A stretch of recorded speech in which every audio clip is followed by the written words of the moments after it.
به نام خدا. آموزه های دینی و احکام شرعی.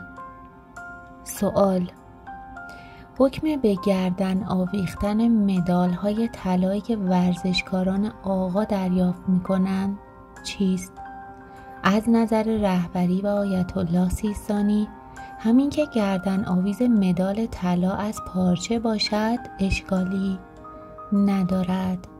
از نظر آیت الله مکارم، به گردن آویختن مدال طلا به هر شکلی برای آقایان به صورت موقت اشکالی ندارد.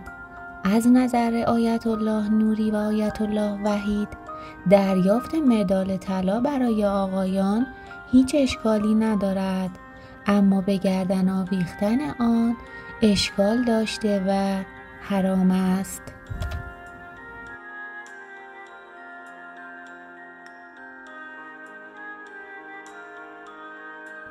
طاعات و عبادات قبول درگاه حق تعالی.